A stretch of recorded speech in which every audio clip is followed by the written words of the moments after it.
It was a typical suburban neighborhood, a place where people felt safe, where everyone knew everyone. Megan Carter, a 17-year-old high school senior, had a life full of promise. She was a bright, hard-working teen with big dreams and a part-time job she loved. Babysitting was her gig, simple, easy, and familiar.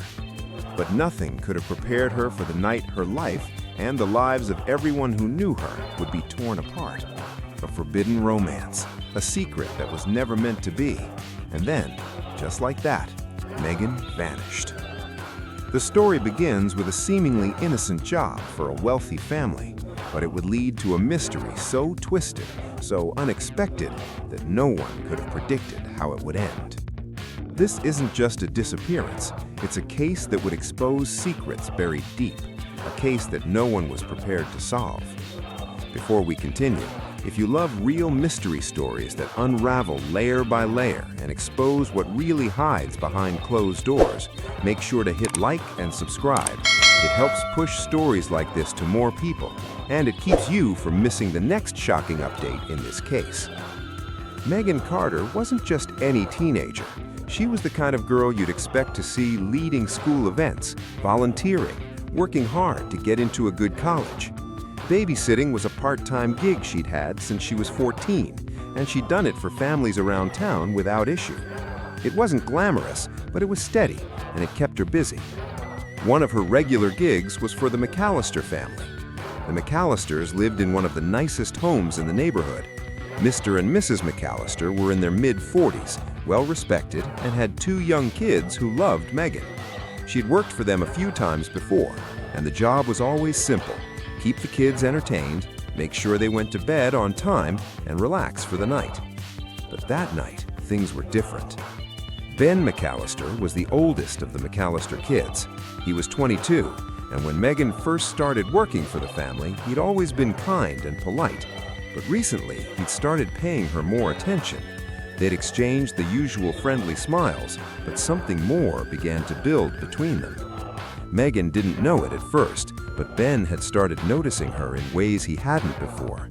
What started as casual conversation while she watched the kids slowly turned into something much more dangerous, something Megan couldn't quite explain. But it was clear, Ben was drawn to her, and for reasons she couldn't understand, she was drawn to him too. They both knew it was wrong. He was her employer's son, after all. But the late-night chats, the stolen glances, and the chemistry they shared grew into something neither of them could control. Secret meetings, late-night walks, and quiet moments in the McAllister mansion. They both kept it quiet, not telling anyone, especially not Megan's parents. Then, one evening, everything changed. It started like any other babysitting night. Megan showed up at the McAllisters' house around 6 p.m. The kids were already fed and excited for the night, and the parents were heading out for dinner. Megan's job was simple: watch over the kids while the McAllisters had a night out. But that night, something felt off. Around 9:30, after the kids had gone to bed, Megan found herself alone with Ben in the living room. He'd been acting distant all evening, distracted. He kept looking out the window like he was expecting someone. Megan noticed, but she didn't ask. She just assumed he was stressed about school or work. But then, without warning, Ben turned to her and said something that would haunt her for the rest of her life. "Megan," he said, his voice quieter than usual, "you need to go, right now." Megan froze, confused. "What do you mean? What's going on?" Ben looked around nervously, his face pale. "Just go. You need to leave. It's not safe here anymore." Megan stood up, taken aback.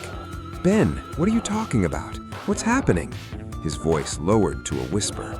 "I can't explain. Just go." Before she could say anything else, Ben quickly walked out the door, leaving her standing in the living room. His sudden change in demeanor, his eyes wide with fear, didn't make sense. What was happening? Why was he acting like this? But Megan, confused and unsure, grabbed her things, said goodbye to the kids, and left. That was the last time anyone saw her. When Megan didn't return home by morning, her parents started to worry. At first, they thought she was out with friends, or maybe just staying late at the McAllister's place. But by 10 a.m., with still no sign of Megan, they called the police. Detective Hayes was assigned to the case. What seemed like a straightforward missing persons case quickly turned into something far more complicated. The McAllisters were questioned first. Ben claimed he hadn't seen Megan after she left the house that night. Mrs. McAllister said she didn't know anything either. It was a normal night for them, they said. But something about their story didn't add up. Megan's phone was found in the McAllister home, hidden under a couch cushion. The police asked Ben about it, but he couldn't explain why it was there. It wasn't until a few days later, when a neighbor came forward, that things really unraveled. The neighbor had seen a strange car parked near the McAllister home the night Megan disappeared. The headlights were off, and the car had been parked there for hours.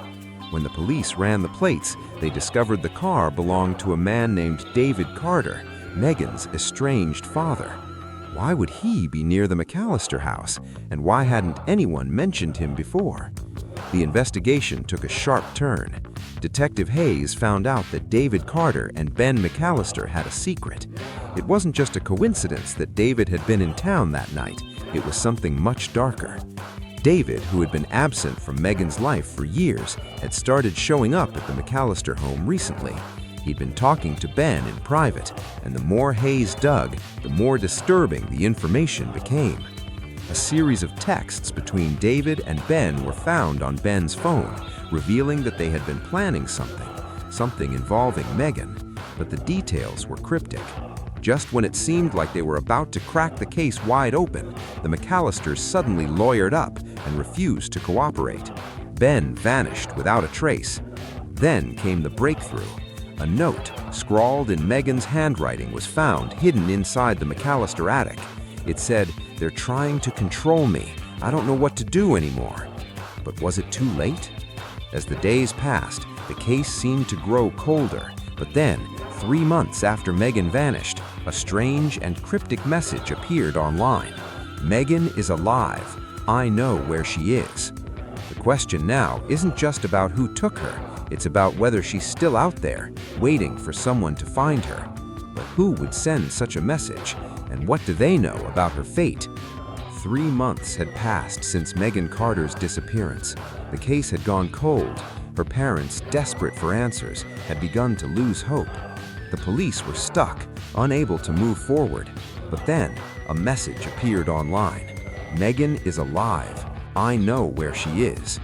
The cryptic message came from an anonymous account with no traceable leads. Was it a sick joke, or had someone finally found the truth? Detective Hayes wasn't sure, but the message sent a chill through his spine. Megan was alive, and someone knew where she was. It was the break they had all been waiting for. But who could be trusted? Detective Hayes couldn't shake the words from his mind. Megan is alive. The message was posted on a mysterious forum, one that was often frequented by people with a disturbing fascination with crime. At first glance, it seemed like just another theory, another attempt to stir up false hope, but something about it felt different. Hayes called in his team for an emergency meeting. They needed to find out who had sent the message and what they knew. The account that posted it was encrypted. No IP address, no trace. Whoever had sent it was well hidden. The detective felt the weight of time on his shoulders. They needed to act quickly. After hours of digging, Hayes got an unexpected call from a woman who claimed to have information. Her voice was shaky, almost afraid. "I know where Megan is," she said, her voice barely above a whisper, "but you're not going to believe me." Hayes' pulse quickened. "Tell me everything." The woman introduced herself as Clara, a former friend of Megan's, but what she revealed next made Hayes' stomach drop. "I was at the McAllister house the night Megan disappeared," she said. "I didn't see her, but I saw him." Ben McAllister.